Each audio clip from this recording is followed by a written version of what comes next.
administration, resulting in over 1,000 arrests. Arrests happening in multiple states, from New York to California and Illinois to Colorado. The arrests come as the Trump administration is moving rapidly to fulfill its promise to launch an historic mass deportation operation.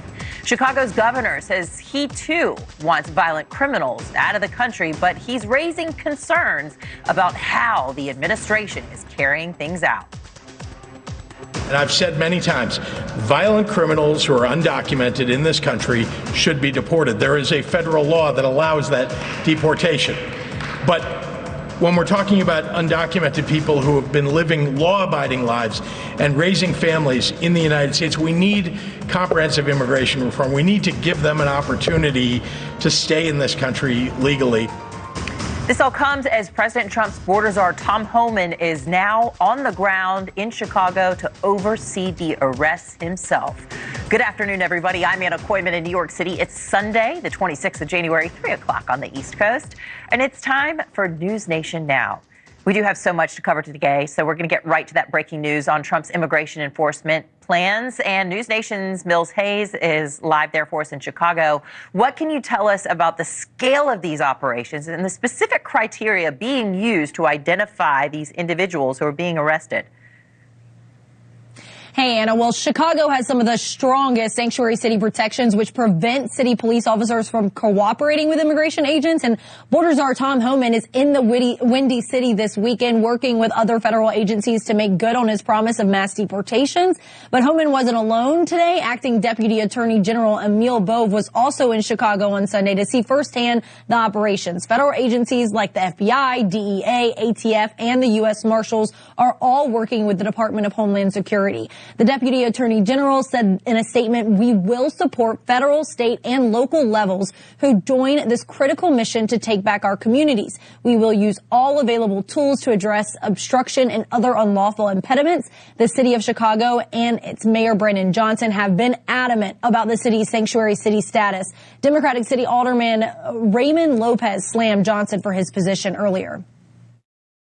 He's not concerned about the long-term undocumented Mexican immigrants that are here who've been waiting for a path to come out of the shadows.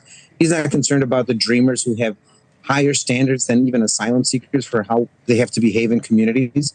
He openly welcomes the city of Chicago to the asylum seekers that have come here over the last 4 years, spending $600 million to meet their every whim and need while neglecting his own African-American communities on the South and West Side. And Anna, a surprising guest with border czar Tom Homan today. Dr. Phil, the reality star, took to X to say that he was embedded with the border czar for ICE operations here in Chicago. We have also reached out about embedding with ICE and are hoping that they will get back to us. Anna? Yeah, of course, we want to see how everything's going down, too. How are immigrant rights groups reacting to all this, Mills? Well, you can imagine they're not happy right now, and they say that many undocumented migrants are avoiding going to work because they don't want to get rounded up by ICE. And on Saturday, several immigrant rights groups sued ICE seeking an injunction prohibiting certain types of immigration raids in Chicago.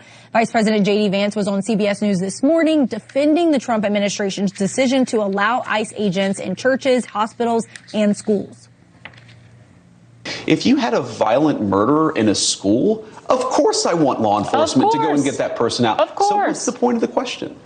You changed the regulation this week. That's the point of the question. Exactly. Giving the authority to go into churches and go into schools. We empowered law enforcement to enforce the law everywhere to protect Americans. Effect, a chilling effect, arguably, to people to not send their kids to school. I desperately hope it has a chilling effect on illegal immigrants coming into our country. And meanwhile, Illinois Governor J.B. Pritzker says that he will stand up for the residents of the state of Illinois who are abiding by the law and also paying taxes.